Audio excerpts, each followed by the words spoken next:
వాడికి రక్షకుడు, మనకు కొండంత అండగా నిలిచేవాడు.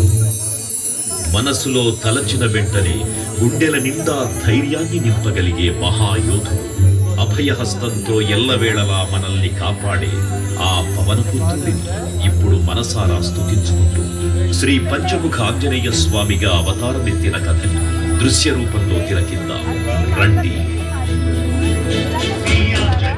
ప్రసన్నాంజనేయం ప్రభాదిత్యకాయం ప్రకీర్తిప్రదాయం భజే భజే బాలగాత్రం భజేదం పవిత్రం భజే సూర్యమిత్రం భజే రుద్రరూపం భజే తేజం. అది రామాయణ మహాయుద్ధం భీకరంగా సాగుతోన్న తరుణం. శ్రీరామచంద్రుని సారథ్యంలో వానర సైన్యంతో విజృంభిస్తూ లక్ష్మణస్వామి తనతో పోరాటం చేస్తోన్న రావణుడి కుమారుడు ఇంద్రజిత్ తలని బాణంతో ఒక్క వేటుతో వేరు చేశాడు. ఇంద్రజిత్ మరణమాట విన్న రావణుడు ఆవేశంతో ఊగిపోయాడు. ప్రతీకారం కోసం పాతాళలోకాధిపతి తన సోదరుడు అయినటువంటి మహిరావణుడి సహకారం కోరాడు. చేసి నీ రూపు వర్ణించి నీ మీద నేదండ నీ మూర్తి గావించి నీ సుందరం పెంచి నీ దాసదా సుందరై రామభక్తుండనై నిన్ను నే గొల్చెదను. నీ కటాక్షంబునం చూచితే వేడుకలు చేసితే నా మొరాలించితే నన్ను రక్షించితే. తంత్ర విద్యలో ఆరితేరిన మహిరావణుడి దాడి గురించి విభీషణుడి ద్వారా ముందుగా తెలుసుకున్న హనుమంతుల వారు తన ప్రభువుల విశ్రాంతి మందిరానికి కాపలా ఉండగా ఆ దుష్టుడు లోపలికి ప్రవేశించడానికి పలు ప్రయత్నాలు చేసి చివరికి మాయోపాయంతో విభీషణుడి రూపం ధరించి మందిరంలోకి ప్రవేశిస్తాడు. నిద్రిస్తున్న రామలక్ష్మణులను అపహరించి పాతాళలోకానికి తీసుకుని పోతాడు.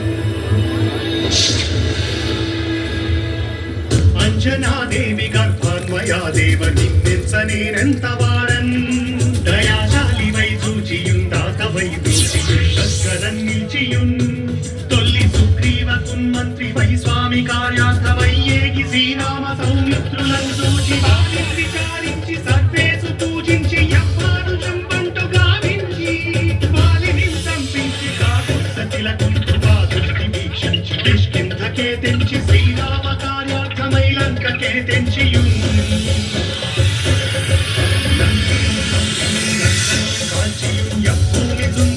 ఆనందము పొంగి ఆయుంగరం విచ్చి ఆ రత్నముందెచ్చి శ్రీరామకున్నిచ్చి సంతోషము చేసి.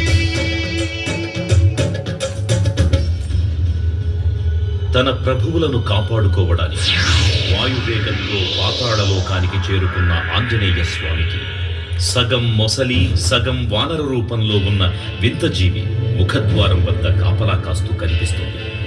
ఆ జీవి మకరధ్వజుడు అనే తన పుత్రుడని మహాసముద్రాన్ని దాటుతుండగా నీటిలో పడ్డ తన వేదవిందుడు ఒక మొసలి గ్రహించడం వల్ల జన్మించాడని తెలుసుకుని ఆశ్చర్యపోతాడు హనుమంతుల వారు. తన పుత్రుడిని యుద్ధంలో ఓడించి పాతాళలోకంలోకి ప్రవేశిస్తాడు.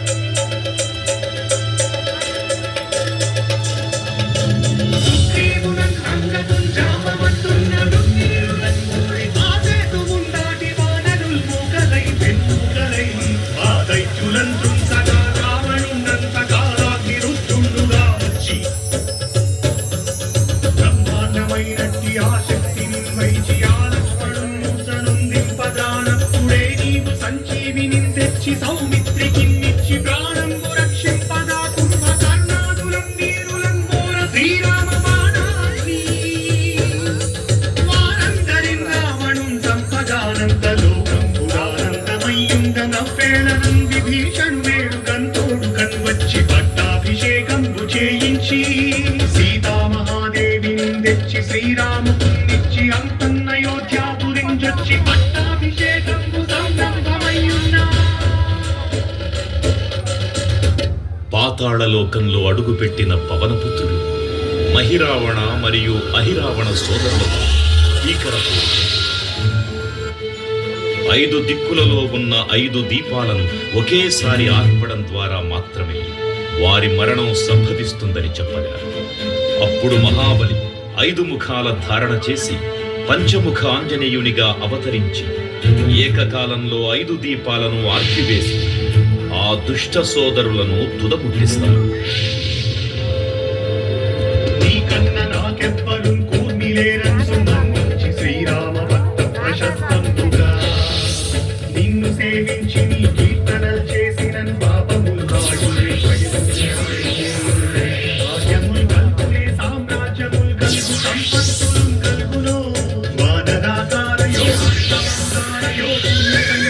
యోగీర యోగీర నీవే సమస్తం బ్రహ్మ మంత్రం వజ్రదేహం పురుందాచి శ్రీరామ శ్రీరామయంచున్ మనకు దూతమైన ఎప్పుడు తప్పకన్ తనకు నా జిహ్వయందుండి నీ దీర్ఘదేహము త్రైలోక్య సంచారివై రామనామాకి సంచారివై రక్తదేశమునం రౌద్రనీ జ్వాల కల్లోల వీర హనుమంత ఓంకార శక్తంబులన్ భూత ప్రేతంబులన్ పెంటి సాచంబులన్ శాతిని రాతి నిత్యాతులన్ కాలి దెయ్యంబులన్ నీదు వారంబులన్ చుట్టి నేరంబరం పట్టి నీ ముష్టి ఖాతంబులన్ బాగుదండంబులన్ తోమఖండంబులన్ తుంచి కాలా తిరుతుండవై నీవు బ్రహ్మ జదేదంబులన్ జూచి రారోలి నా ముక్తు నరసింహయంచున్ దయా దృష్టి వీక్షించి నన్నేలు నా స్వామి ఓ ఆంజనేయ నమస్తే సదా బ్రహ్మచారి నమస్తే నమో వాయుపుత్ర నమస్తే నమః. తూర్పు దిక్కున చూసే శ్రీ హనుమాన్ ముఖం సర్వపాపాలను హరించేదిగా, దక్షిణ దిక్కున చూసే శ్రీ నరసింహుని ముఖం శత్రుభయాన్ని పోగొట్టి విజయం చేకూర్చేదిగా, పశ్చిమ దిక్కుని చూసే శ్రీ గరుడ ముఖం భూత ప్రేత తాంత్రిక భయాలను పోగొట్టేదిగా, ఉత్తర దిక్కు వైపు చూసే శ్రీ వరాహ ముఖం గ్రహదోషాలను హరింపజేసి అష్టైశ్వర్యాలను అందించేదిగా, ఆకాశం వైపు చూసే శ్రీ హయగ్రీవ ముఖం విజ్ఞానాన్ని, విజయాన్ని, ఉత్తమ జీవిత భాగస్వామిని అందించేదిగా పురాణాలు చెబుతున్నాయి. కావున భక్తులారా, అన్ని విధాలుగా మనలను ఆదుకుని శ్రీ ఆంజనేయ స్వామిని మనసారా స్మరించుకుని ధరించండి. శ్రీ శ్రీ శ్రీ మహావీర బజరంగ బలికి జై.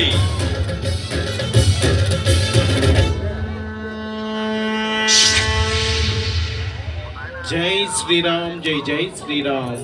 భక్తులకు ముఖ్య విజ్ఞప్తి, దయచేసి గుంపులుగా కాకుండా నిదానంగా స్వామివార్ల దర్శనం చేసుకోవాల్సిందిగా